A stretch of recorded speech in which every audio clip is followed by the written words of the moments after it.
My name is Connie Blau, and I'm with Roger Bindo, and we're interviewing Florence Hellenbrand.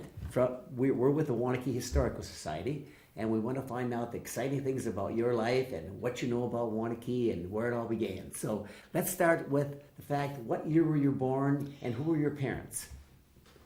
I was born in 1936. My mom and dad were Florian and Henrietta Pulvermacher, who bought the store in Martinsville, which is now, that place is now called the R Bar, and it is a store and tavern, which my parents added the tavern on. But when they bought it, I was 14 months old, and I'm the third youngest of 10 children. So we all learned how to work in the business. And it was a saloon downstairs. A saloon is like where they used to have dances and benches all around and have a band.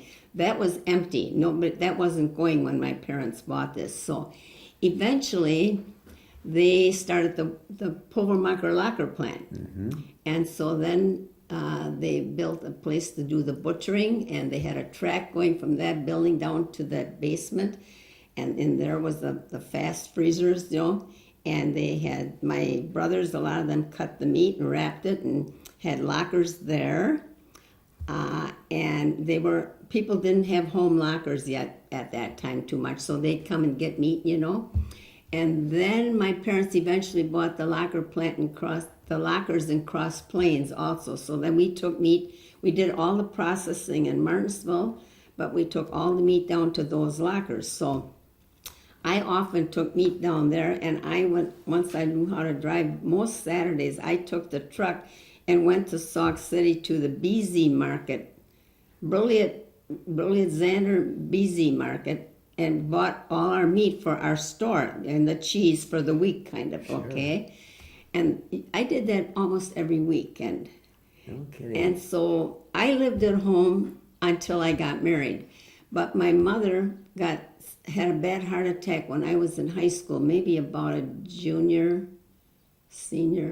Anyway, back in those days, the doctor came out from Madison during the night. Doctor, I forget his name. He came out and he said to us and my dad that maybe we better call Father Stuffles and get her anointed, because he didn't think she was going to make it.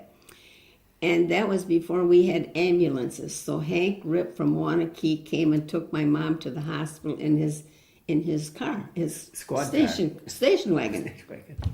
So my mom ended up, anyway, couldn't go back in the business because everybody smoked in those years, and everything was smoky in the tavern. My mom worked all over, in the store, tavern, and raised us kids.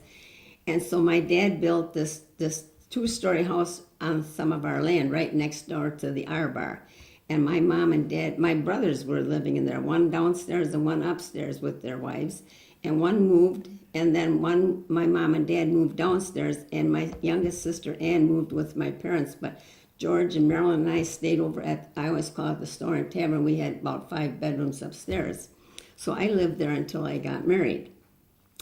And Jim and I, when we got married in 1957, we lived in Waunakee for 1 year, and my mother wasn't doing real good. She was on oxygen when you had the big tanks, in the bedroom, and she was in a hospital, but she was up and around, but it was hard to go very far because, when you were on oxygen, they didn't have the portable oxygen in those days. So my dad asked Jim and I if we would consider moving upstairs. We had one child at that time, I believe.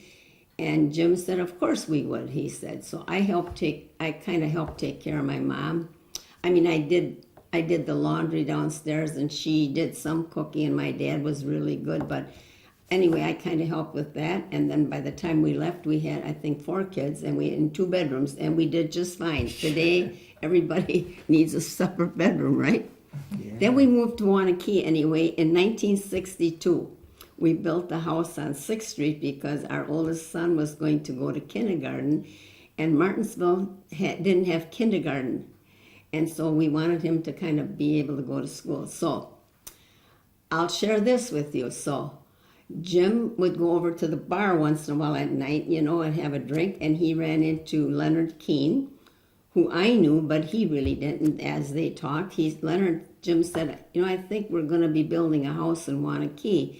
And Leonard said, I've got a lot right next to my house. He said, if you would let me build your house, I will sell you that lot for what I paid for it.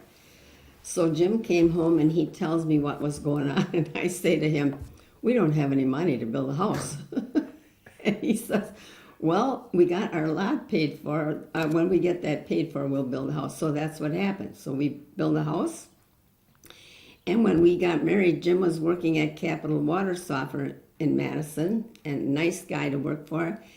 And he worked there about 5-6 years. And then he came home one day and he said, I think I'd like to start our business. And I said, I will support you all the way, I said. And if it doesn't work, I said, you can quit and you can get a job. I know that you're a good worker. And I said, and if we treat people honestly like we want to be treated, I said, I think it'll go. So, okay, he said, well, I think we'll start out and we'll just start out of our two-car garage with our house.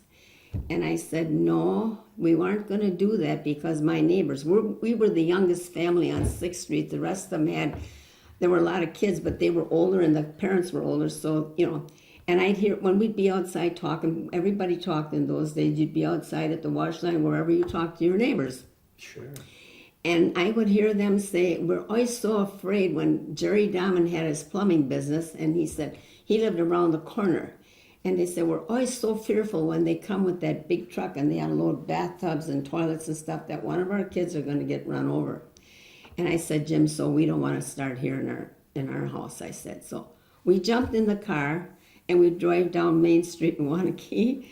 And I said, there's a sign that says for rent. And I said, let's get the phone number. So we did. So we wrote that down. We went home. Jim knew him. He was Charlie Gilkison, a lawyer back then.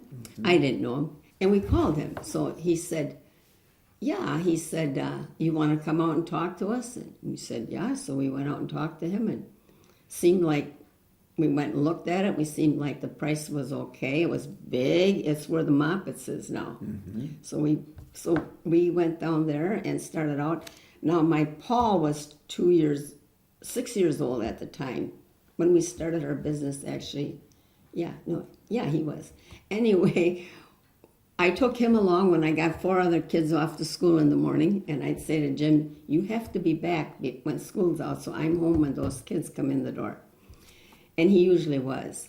They could stay alone, but I mean, he was home. So we did that for quite a while, and then one day Phil Bruni came, and he was my cousin also, and he stopped in and he said to us, he said, Jim, I'd like to share floor space with you, he said. And he said, but I think it'd be good if we moved across the street where the window is a little bit better, where I could display my stuff. So we said, okay, so we moved over there. And both of these places were not very clean.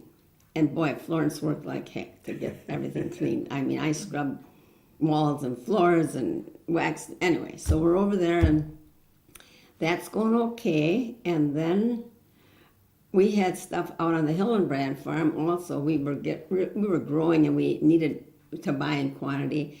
And we also had a little shed behind where we were on Main Street. So he said, we got to build a building. So that's when we built the building. We actually started Hillenbrand Water. Yeah, I got it in 1967 when Paul was 2 years old. And the rest of the 4 kids were in school. Our business, we were having a problem trying to figure out what to name it. And one day I said to Jim, why don't we just call it Hillenbrand? I said, because the Hillenbrands in Waunakee have a good reputation. And when you're going to go out and call on these people and the farmers, I said, they will know who your mom and dad are, or they might even know you. And I said, they'll think, well, this is not a fly-by-night who's going to sell us something and be gone, right? So we chose the name Hillenbrand. And really, it was so wonderful because those farmers were such good people, and a lot of them would pay us cash. And the woman would say, sitting at the table, she would say, you know what? We should have a softener for the milk house too, because she said, we have to clean the milk house. And she said, it's hard to keep the stainless steel clean when you don't have soft water. A lot of them bought 2 softeners. and they would pay cash. So that really helped us, you know. We didn't have a lot of money on the books, so as to speak. Yeah. And we started growing pretty fast, and of course now we got these boys that are all in. Everybody was in the business for quite a while, and I remember the day we bought our stuff from Clack Corporation over by Windsor. Mm-hmm. They were in Madison at that time, but eventually they moved out there and they got really big too. And I remember the day when Jim came home and he said, Bill Clack pulled me aside today and he said, your credit's really good. You can start charging, he said. So we were very blessed in so many ways when I think about it. Sure. When my mom got sick when I was in high school, and when I graduated, I knew my mom was pretty sick and I didn't want to start a job yet. So I stayed home till August. Then I got my first job in Madison and went, rode to work with a gal I knew. We didn't have cars we didn't. She picked me. She came from Springfield to pick me up in her Ford convertible, which was great, and took me to Madison. And then after she couldn't, I had other rides that I would get. And I worked till after I got married, till when I had Jeff, I quit working. Okay. Well, then when we moved to Waunakee, we were on 3rd Street, right down from the church, about 2 blocks, in a really old home, but a little apartment upstairs. And let's see, so The next child. the next one was George, and George worked in the locker with the locker plant in Martinsville. And that's where he stayed until he sold it, and he just passed away a couple years ago. And then my younger sister Ann, she had the bakery in Waunakee for many years. You probably know that. Sure. The old-fashioned pastry shop. Yes. And then when they left that, they went to Middleton, and they had a place there. Glenn ended up breaking out in his hands so bad with something. He had to get out of the bakery business for quite a while. He thought it was the flour, and I guess it actually was the cinnamon. But eventually they figured that out, and he got back, and then he baked again in Middleton. Okay, well, I'll be darned. And then she ran the bakery, or they both worked in the bakery. I mean, and their kids did too. And then she ended up, let's see. She makes a lot of quilts. She's a big quilter, and she sews every day and makes quilts and gives a lot of stuff away, nice. So. Sure.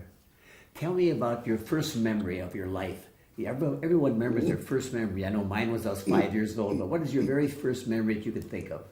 Well, I remember, when you went to Madison, to the square, which was rare, and you had to put money in a parking meter and hope you'd get done shopping. And so I remember one time, my aunt worked at the Emporium. 2 of my aunts did. One aunt, she was a clerk, and the other one, she did sewing, when people needed something repaired or adjusted. But anyway, it was going to be, it was in fall, in the winter kind of, and my mom said, try on this nice blue coat, and I tried it on. Oh, I wanted it so bad, but I didn't go home with it. Well, when Christmas came, my aunt knew that, and she had put it aside for me, and I got that nice blue coat, and I thought, that was the nicest thing I ever, How old were you, do you think? Oh, I was probably 10 years old. Oh, really? 10 years old already. And I can remember that when I opened that up, I was so pleased. Yes. Tell me, where did you meet your husband? Now, how old were you when you met your husband? Okay, so Jim's dad, Jim was a twin. Jim's dad would come up and get meat out of the locker too, when eventually, like everybody, they had these home lockers. But then they had a home locker, but they had stuff up at our place so they could have more. When they butchered, they'd bring, So I always say Grandma Hillenbrand sent the twins along with their dad because everybody liked to go in the tavern, and have a few drinks, right? Most men did like to. And so I knew who Jim was, okay? He'd be with him, and they came up from downstairs, and our kitchen was there, and you went straight through to the store, and here's the tavern. So anyway, so during Lent, we weren't allowed to have dances, weddings or dances. You remember those days? Sure. And so it was Lent, and we Springfield Corners at Simon's Bar. Instead of the dance, it was the dance hall, but we didn't have dances. We did roller skating down there. So Jim went there on a Sunday night roller skating, and so did I. And my brother Butch was dating a gal from Cross Plains, but by this time he was back in the hospital with something, and he asked if I would go pick her up to come and roller skate with me and stuff, and I said sure. So I went and got her, and Jim asked if he could take me home from that roller skating, and I said no. I said I have to take Dorothy home, and then he said, well, could I take you out on a date during the week? And I said sure, I guess so. So we went to the movie. And we kept kind of dating, and he went to service. But I was young, and I really didn't want to be all tied down. I thought, I need to explore here a little bit. So I went out with other guys while he was in the service, but I wrote to him every day, and he wrote to me a lot. And when he got out, we got engaged, I guess, that year. After he was in there for almost 2 years. He was over in Korea, and when he got back, I know Martinsville had on Holy Saturday night, they had a midnight mass, which was unusual. Mm-hmm. And that night he gave me my diamond, I remembered. And then we got married a year later. How old were you when you met him? Oh, I was probably 16. Really? Mm-hmm. Okay. That wasn't uncommon in those days. No, I'm sure. Sure. That makes sense. So what did Jim's mother and father do? Thought of me? Pardon me? What did you say? Jim Hillenbrand, your husband, your in-laws, your mother and father-in-law. They liked me. But I mean, what kind of work did they do? Oh, they were farmers. Oh, they were, okay. They farmed out there where the golf course is. Oh, okay, that was part of the golf course is on their lands. What was their name? John and Gertrude Hillenbrand. Okay. And then eventually, my brother Wally and Dr. Golden from Madison bought that from Jim's parents, because the older boys had their own farms. And Jack didn't want to farm that time. And Jim said to me once, I would farm, but I don't want to milk cows morning and night. That ties me down too much. Tell us about your children then. How many you have? I have 7 children. So Jeff, Terry, and Paul bought the business eventually from Jim and I. Okay. And we worked with somebody who specializes in family businesses. When good Catholic people they were, and we planned on with that. We had meetings for probably a couple of years, and figure out, because we have 3 children who want to buy the business, and we got 4 other kids and so on.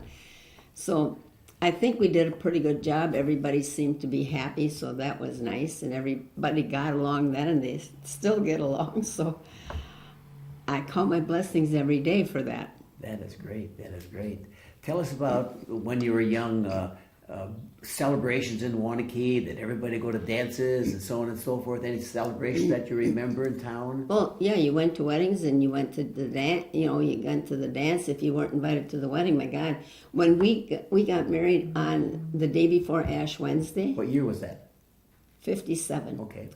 And we had the biggest crowd at Smitty's Dance Hall, because when during Lent you couldn't have a dance. Right. So man, we had the biggest crowd, and we had a lot of people. And guess what? He charged us more to rent the hall instead of saying, I'm going to give you a deal, because he sold a lot more beer and liquor.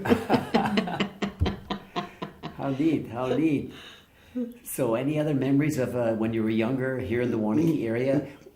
When you first got married, you mentioned about where your home was. Do you follow me? But then when you started, how old were you when Jim and you started the business of Hillenbrand Water Softener? How old was I? Well, let's see. So you were married a few years then. I was almost 20 when I got married. We started the business we got married in 57. We started the business. Is that what you want to know? Yeah. In 1967. So how many years difference was that? Okay. Yeah. So. Mm-hmm. So tell me about the people you met in town. Anyone famous in Waunakee, or that was unusual? We had a bunch of friends that were very close. The Kerns, the Delaports, who moved here from Missouri, were very, and they had kids our kids' age. And the cooks, Jerry and Joan Cook, and Bill and Selma Kern, and John and Phyllis Steelaport, and Jim and I were 4 couples who we got together and played cards, and we'd go out once in a while, and we have remained friends, but the only one living is John Steelaport. His wife is gone. Bill Kern is gone. Selma's still living. Jerry and Joan Cook are both deceased, and of course Jim is deceased, so. Yeah. But the rest of us still stay in touch. Sure. What about Jim's family? How many brothers and sisters did he have? There were, let's see, Don Hillenbrand, Jerome Hillenbrand, Ray Hillenbrand, then it was the twins, the 7, 5 boys and 2 girls. So how about the Waunakee celebration? Is that a pretty big deal in Waunakee in 19, whatever that was, 70 or 72 or somewhere's in there? Yeah, there was a lot of stuff going on, and like one time when they had you would raise money for the cancer drive, up at the park, how Yes. everybody went, and it went all night long. Our little company, compared to some of them, we raised the most money of all of them. How wonderful. And we'd have like the brats fries, I mean, the day, Yes. Yeah, it was big. It was a big thing. Trying to think of Jim, Roger. You got any more thoughts or questions? Well, my you have? question always goes back, did you have soda jerks or any Nope. soda fountains around town Nope. here? I grew up with that, so that's why around here? Let me think. Well, when we went to a dance, when it was intermission, we would go to the place on the corner where it's the beauty shop now, right down by the track. Yes. We'd go there. There was a restaurant, and we'd go there and quick get some, like a hamburger or something, and a soda. And also, we're across the street where the Sweet Pea, the floral shop, I think, is right in there. There was also a restaurant for a while that Benny Ebersetzi ran. Sure. Or we'd go there because we didn't have much time because we got to get this and get back to the dance. Did they mix them though? Did they No, with the syrup no. and I don't think so. Middleton had that when I went to high school because during noon or lunchtime, sometimes we'd walk down and get a Coke, and they would do that. we had 2 of them, 2 drugstores in town. I lived call in them Boston, drugstores, but yeah. yeah, they Boston? put the syrup in it and then they Yeah. pull the Boston? Boston. Oh, okay. Tell me, did you go to Middleton High School? Is that Yes, where you I went to Middleton High School. Okay. Did you get out involved in sports at all when you were in We Middleton? didn't, and they didn't have girls sports Sure, in my age, really. So no, I played in the band. On my 16th birthday, I was in where they have is it New Glarus, where they have all the big thing every year. No, not, Right. Is it New Glarus? New Glarus does, yeah, have a big celebration. Every year they have sitting at my. Is that New Glarus? No, Well, Stoughton. Stoughton. Mine was down in Stoughton. Stoughton. Yes. I marched in the band on my 16th birthday. I remember that, and that was Neat. big memories. What did you play? The clarinet, not very good, but Did you continue playing after the band? no. The gal that sat next to me, we always said, we just sit here and we kind of talk. We fool around. Sounds like me. Did your parents expect you to work there at the meat market or slaughterhouse there until you got married? I guess I just kind of like to, Sure. I mean, till I went to high school. I was very good at typing and shorthand, so I got a good job when I got out. But then I left. I mean, I lived at home, but I worked in Madison. But until then, I worked in the business. Sure. Who'd you work for in Madison? The University Housing Bureau on State Street, where we were all the people that were going to send kids to the college, the women. We worked in the women's division. And it was a very busy time, when they were looking for housing and there wasn't enough housing. And I feel so bad when these people would come from up north and bring their daughter down. Now, they were all strange with this big city for them. Yes. And they couldn't get a place for their daughter to live on campus. And you could just see the pain in their eyes, and oh my God, well, we don't want her living out in the country, or out and have to worry about a bus. But there wasn't enough housing, but eventually a lot of them then they start, but then they drop out. Then eventually they could maybe get in during the school year and live in the dorms. But yeah, How many years did you work for that company then? I worked there a couple years. Okay. How interesting, So when the train, do you remember the train coming into town? Did you ever take the train in Waunakee at all, or go anywhere with the train? No, but from I Waunakee? remember seeing the trains right back here. Yes, right. I remember the train, when it was when the circus train was coming, we'd all run downtown, and if we knew it, we'd have to see that because that was very, very colorful and very nice. It's a big deal. Yes. It's a big deal. What about the guy that owned the hotel? Oh, he was fun. Let's see, what was his name yet? I can't think of He it. had a cottage up north. What the heck was his name yet? He was a good guy. Which building was the hotel? I remember, because they converted that to offices, didn't they? Or- Yeah, that one on the corner, right there on the corner. With lots of offices in there. What was it called again? Because I sold the building and I Yeah, can't what think the heck? what the name of it what was that? But there are so many interesting We stories. used to go there. Yeah, I mean, Jim, of course, they knew that guy from growing up. yeah. And so we would go there for a drink occasionally. Can't think of the name of it. But yeah, so Miller. Miller, P.D. yeah, Miller. Miller's Hotel. Yeah, P.D. P.D. Miller, that's right. And Gertie. Yes. Oh, yeah, everybody loved Petey and Gertie. Yes. And Yeah. yeah, you're right. Everyone knew those two in town, without Yeah. a doubt. But anything else you can think about of Waunakee that's so interesting about this town and the people Well, that lived here? Then we lived in our house. We had wonderful neighbors. And then one day Jim said to me, he said, maybe we should think about buying a condo. And it was Christmas time when he made this remark. Kind of, my daughter was home from Stevens Point College and her boyfriend.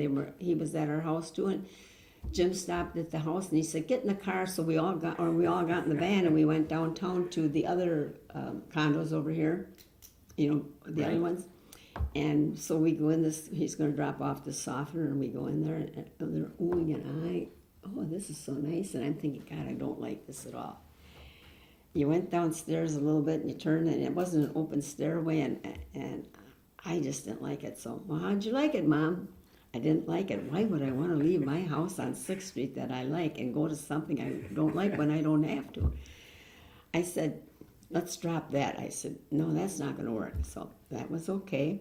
So then Donna Murphy and Rich lived down there, and she invited me to a party there one night, and theirs was altogether different, and it was nice. I liked it. So when all these lots were going to be for sale, Butchie Henson said, or Jim's contacted me, he says, I think we'd like to look at a lot there, and there was one kind of where Phyllis Jukes lives. Yes. That was built.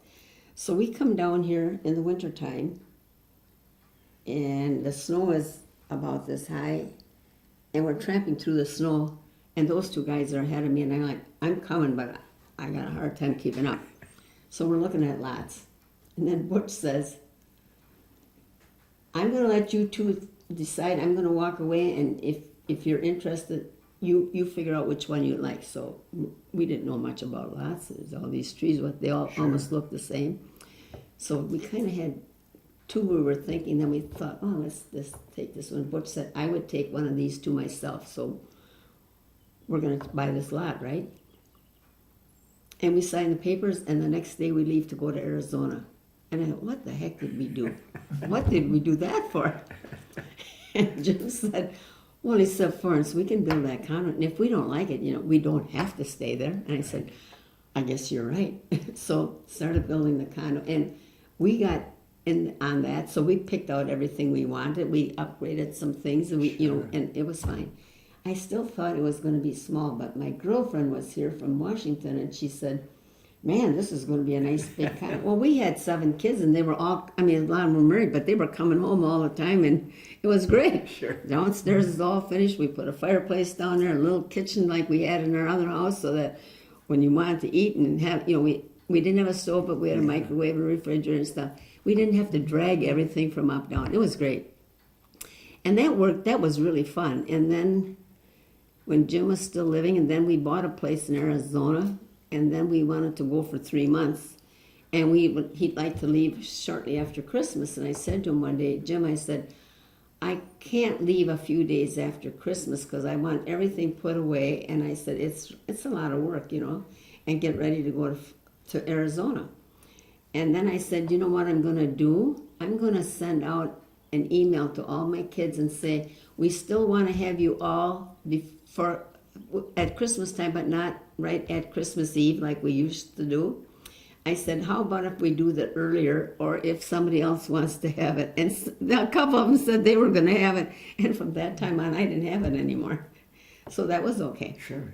But then after Jim died, of course, I never go down there. But it's there when my kids come from Florida, California, Colorado. They got a place to stay. Sure. It's nice. When did Jim die? When did your husband die? He died February 12th in 2018. Okay. He's been gone 13, 14 years. What did he die of? Ooh, he had a blood disease. Oh. And he was going to the VA at that time, and he got his drugs there, and he kind of knew that from his blood work that he came home and they said something isn't quite right, but we're watching it. And him and I had decided he could get his drugs there, but if he ever was going to go to the hospital, we wanted him to not go to the VA because at that time that didn't have a real good reputation. Yes. So anyway, he had blood drawn in December, like usual, and we told the doctor, if there's something not right, please tell us. We don't want to leave to go to Arizona. And we didn't get a call from him, so we go to Arizona. And on the way down, Ann and Glenn followed us, my sister and husband. They were in the same park, and we'd follow each other. And Jim was coughing a lot, and we had to stay overnight, on the way down. And they said we could hear Jim coughing a lot, and he was sitting up in the chair, and he couldn't lay down. And we're getting to our place, and I said, if you're not better tomorrow, we're going to go and see a doctor here. So we immediately started going to the doctor. And after a little while, they said, well, he's got acute what the heck was it? Anyway, and this little doctor was from India, and she had this little thing up here, Anyway, so she said, this is what he has. And she said, but it's not cancer. And the next words out of her mouth are chemotherapy. And I'm trying to make notes. And she said, you don't have to take notes. You'll get a copy of this. And I said, well, why are you saying chemotherapy but no cancer? And she said, because we don't have anything to treat this, but we're trying chemotherapy. Okay, so we went another 2 years, I guess. And, well, anyway, in this time then he started on blood transfusions. And she said, you don't have to start chemotherapy till you get back home and go to Madison. So he got blood transfusions out there. But he had over 100 blood transfusions in 2 years and 1 day, plus platelets, plus chemotherapy, and we tried the Mayo Clinic, but it wasn't meant to be. Yes. So sad. Anything about your life that you wish would have been different, or something else you would have done, or any other thoughts that you had? I look back and I think, honestly, I've had a really good life. I was blessed with being raised by a good mom and dad. Yes. We all got along. We still get along. And then we had 7 children, and we all get along. And every day in my prayers, I say, thank you, Lord, for... I'm going to be 90 now in May. I had a big party at 80, and the kids said, don't you want another big party? I says, no, I don't. I had one at 85 at the cottage with my granddaughter's graduation and the cottage neighbors. No, I said, I just want my family. So they're all flying home from wherever they are, grandkids and all. So we're having it at my son Paul, who lost his wife, Yes. We're having it at his house. He's got a big house, and he says, Mom, I'd like to have the party at my house. Well, the kid said, that's nice, and we're going to have the food catered so nobody has to work on it. And He's got a photographer in the backyard who took pictures. I don't know. He's had pictures taken with her. And I said, yeah, I'd like that. And so last night he said, tell me what you want. I said, I want a picture of myself. I want a picture with my 7 kids and with those that are the couples and all the grandkids. And then just me and the grandkids, and then the whole works once. How nice. That's it. Does that make sense? Yes. Well, that's pretty wonderful. That's a life really well lived. I mean, a lot of blessings you've had. When we started our business, everybody had good drinking water. But that started to change when the farmers started putting all these chemicals on the land. So that if they had their water tested, they would need more equipment from us. And then they had a system that wasn't real. It took care of the problem, but you needed also chemicals. So my son Terry, he started working on that, and we have the iron curtain, which is patented, and that doesn't use any chemicals. So yeah, How nice. Is that in that book? Oh, maybe so. Maybe so. I think it is. I read That's that pretty last neat. night. Yeah, so we've got a patent on that. And Terry figured that out by himself. Well, mostly him. That's pretty wonderful. That's pretty neat. That was a big thing. And so then when my Kevin started his own business, Kevin has started his own business in Waunakee. A water softener business? Oh, really? And my son Jay started his own business in California. No kidding. And they both they're doing very well. How neat. But Kevin, when he was down at Waunakee, he had a lot of the Chicago people that had places on the lake there. Yes.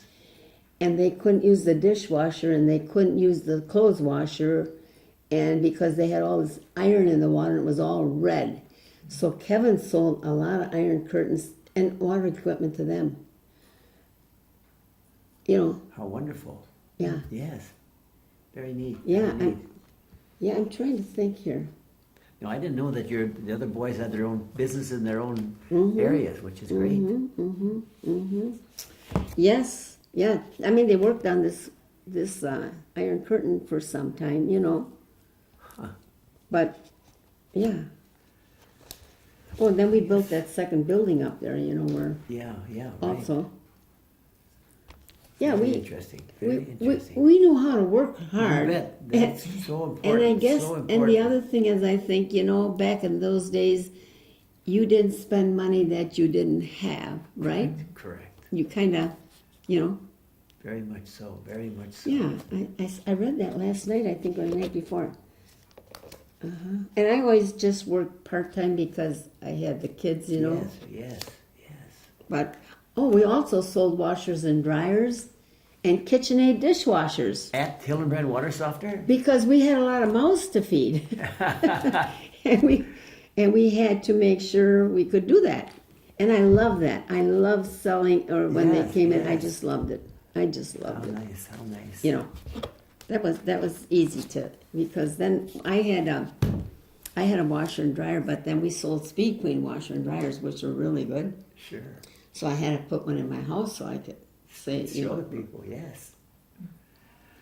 Well, I can't think of anything else, Roger, unless you got any more thoughts or any more I just questions. relate to when I grew up in the 50s and 60s, but I think Waunakee was just way different because, like I said, we had drugstores with soda fountains. Sure. We just, all the grocery stores were neighborhood grocery stores. There wasn't, you know, like the larger. Yes. stores. You know, when we So- built that building on Main Street, we were all alone up there. There wasn't even a mall yet. Do you know that?